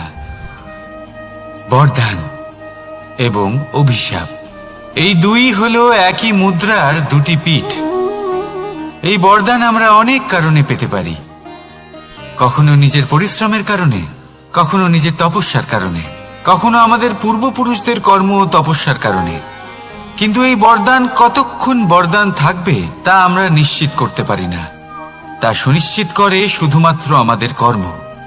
যদি আপনাকে উদাহরণ দিই, আপনি রেশমের কীট দেখেছেন?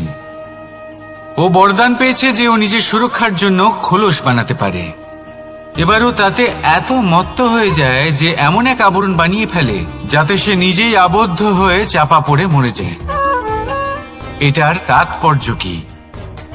তাৎপর্য খুবই সরল।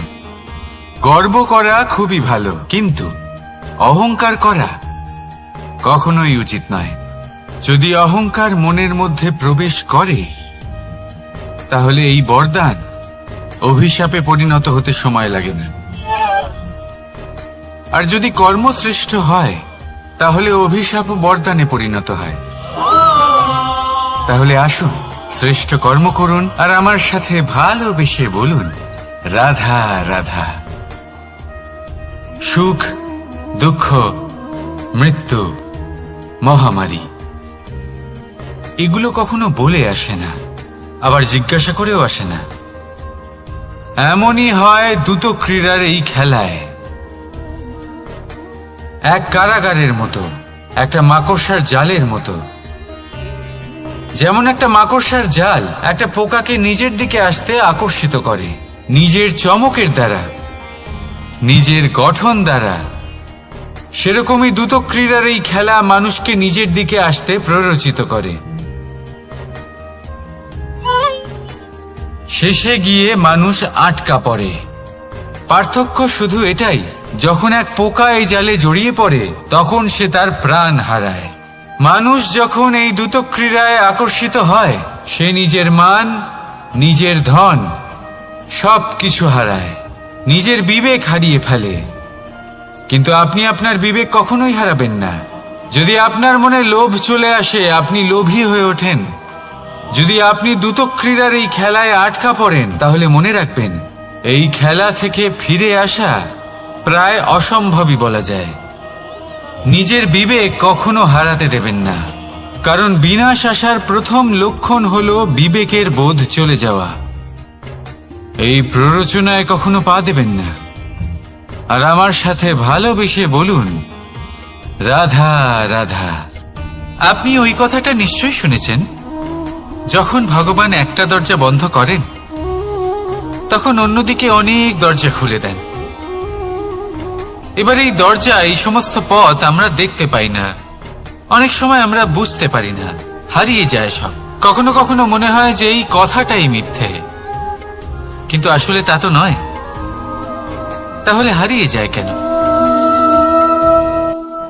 কারণ আমরা সময় নষ্ট করি এই দরজার দিকে তাকিয়ে থেকে। ভাবি এই বুঝি দরজা খুলবে, এবার দরজা খুলবে। অপেক্ষা করতে করতে আমরা অনেক সময় নষ্ট করে ফেলি। এত সময় নষ্ট করি যে আমরা দেখতে পাই না, খুঁজে পাই না সেই সমস্ত দরজা আর পথ যা আমাদের জন্য খোলা রয়েছে। যদি খুঁজেই না পাই তাহলে তা ব্যবহার করব কি করে?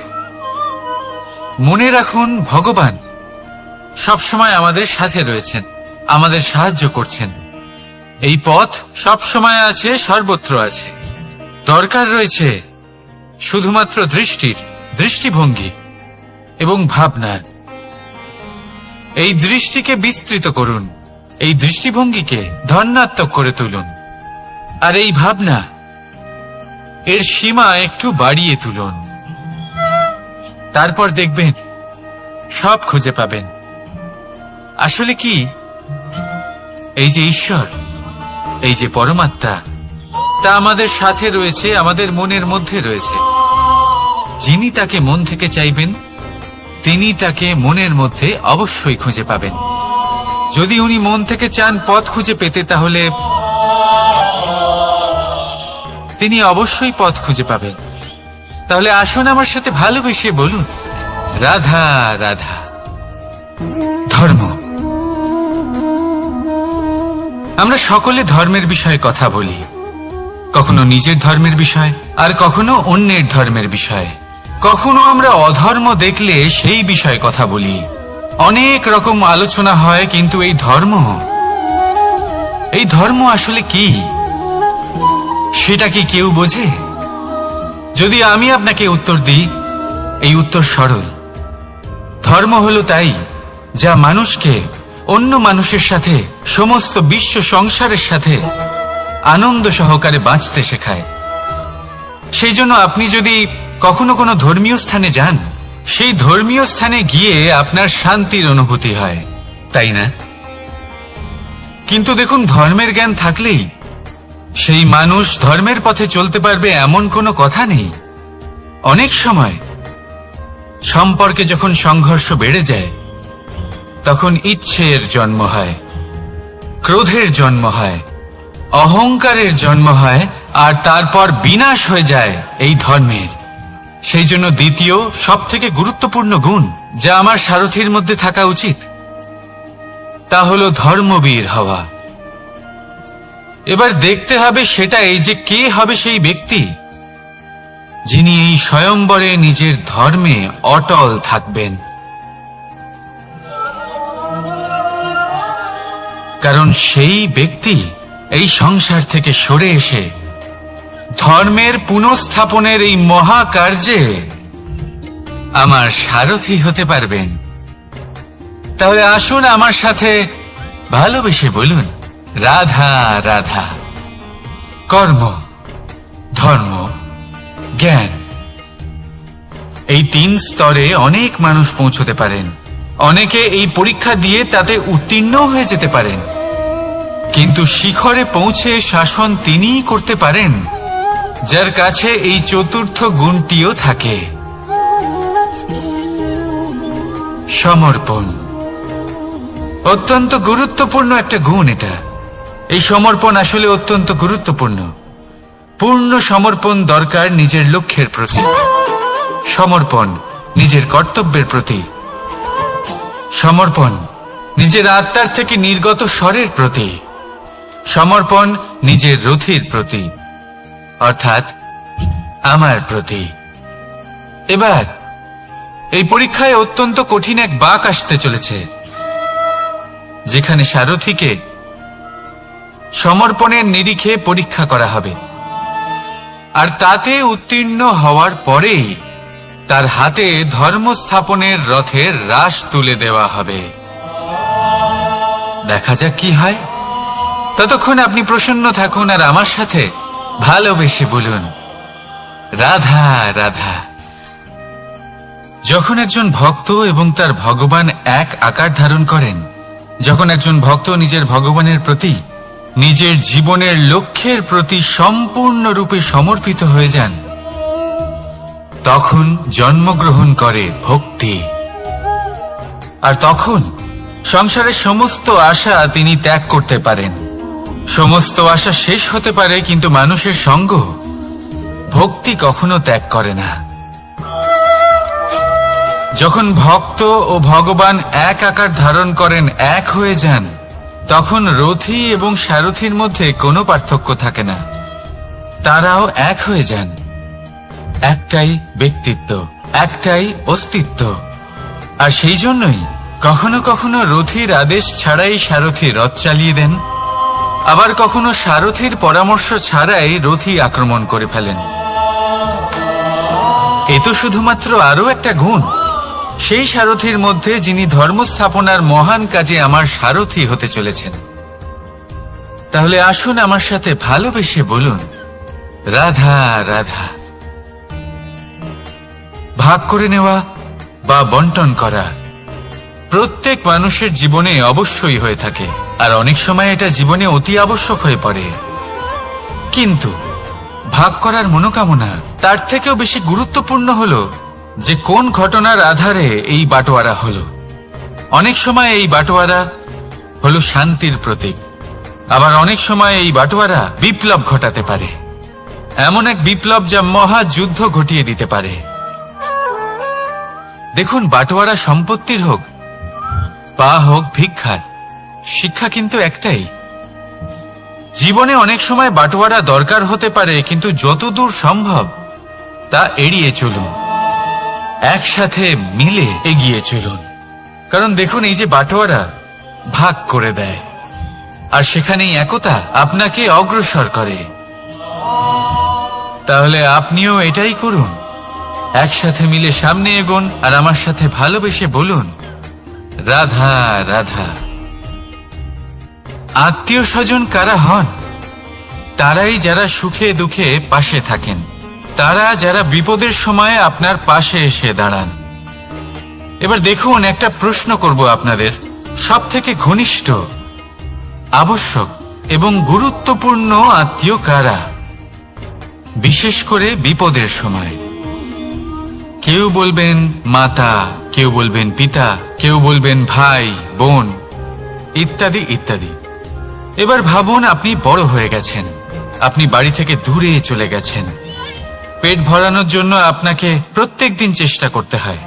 এমন সময় যদি আপনার জীবনে বিপদ এসে পড়ে, তাহলে কখন আপনার খবর ওনাদের কাছে পৌঁছবে? কতক্ষণে ওনারা সাহায্য করতে আসতে পারবেন? এরকম এক সময় সব থেকে গুরুত্বপূর্ণ আত্মীয় হন আপনার প্রতিবেশী, কারণ তারাই সেই মুহূর্তে আপনার সব থেকে কাছে। আপনি কখনো পরীক্ষা করে দেখবেন, আপনার তার সাথে লক্ষ্য মতভেদ থাকলেও প্রতিবেশীকে কষ্টের মধ্যে দেখে সবার আগে সাহায্য করতে তারাই এগিয়ে আসেন। তাই প্রতিবেশীর সাথে সম্পর্ক ভালো রাখুন, শুধুমাত্র স্বার্থের জন্য নয়। এটা হলো শান্তিরও আধার। যদি এই সম্পর্ক ভালো থাকে, তাহলে না কথায় কথায় বিবাদ হবে, না মতান্তর। আর এই সুখী সম্পর্কের ছায়ায় মন প্রসন্ন হয়ে বলবে, রাধা রাধা। কখনো ভেবে দেখেছেন, মানুষকেই এই সংসারে সর্বশ্রেষ্ঠ প্রাণী কেন বলা হয়? অন্য কোনো প্রাণীকে কেন নয়? শুধু কি এই জন্যই আমরা চিন্তা করতে পারি, আমাদের কাছে তীক্ষ্ণ বুদ্ধি রয়েছে, কোনো কিছু আবিষ্কার করতে পারি, সেই কারণেই? তা তো অন্য কোনো প্রাণীর কাছেও থাকতে পারে। এমন কিছু পশুও রয়েছে যাদের কাছে তীক্ষ্ণ বুদ্ধি আছে। তাহলে মানুষ কেন? কারণ মানুষের কাছে এমন কিছু রয়েছে যা অন্য প্রাণীর কাছে নেই, মানবতা। মানবতা যা সর্বপ্রথম এগিয়ে যেতে চাইলেও যদি পথে কেউ ধাক্কা খেয়ে পড়ে যায়, তাকে আগলে রাখতেও জানে। মনে রাখবেন, আপনার সব থেকে বড় পরিচয় আপনার নাম, আপনার সম্পত্তি বা আপনার ধর্মও নয়। আপনার সব থেকে বড় পরিচয় হলো আপনার মানবতা। তাহলে সময় এলে পরে নিজের মানবতার পরিচয় দিন। অন্য মানুষকে সাহায্য করুন, অন্য প্রাণীকে সাহায্য করুন। একা একা পথ চলা হলো পশুদের প্রবৃত্তি। মানুষ হলেন তিনি যিনি অন্যের জন্য প্রাণও দিতে পারেন। মানুষ হলেন তিনি যিনি অন্য মানুষের প্রাণ বাঁচান। সেই মানবতাকে জাগিয়ে তুলুন আর এই জীবন বাঁচতে শুরু করুন। আর হ্যাঁ, আমার সাথে ভালোবেসে বলুন, রাধা রাধা।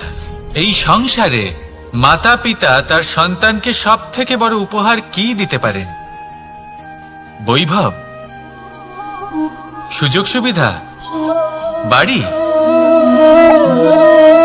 নাকি আশেপাশের পরিবেশ? এই সংসারে মাতা পিতা তার সন্তানকে সব থেকে বড় উপহার শিক্ষা দিতে পারেন, কিন্তু তার জন্য সময়ের প্রয়োজন হয়। এবার এই সময় অত্যন্ত অদ্ভুত। সময়ের ধারণা সবার রয়েছে। কখনো কখনো কিছু কঠিন সময় বরদানের মতো আমাদের সম্মুখে আসে। এরকম কোন সমস্যার কথা যদি আমি বলি, যেমন যুদ্ধ, মহামারী, মহা অসুখ, এরকম সময় আমাদের কাছে যথেষ্ট সময় থাকে। এই সময় আমরা চিন্তা করি, ভয়ভীত হই, কে জানে কত সম্পত্তির ক্ষয়ক্ষতি হবে।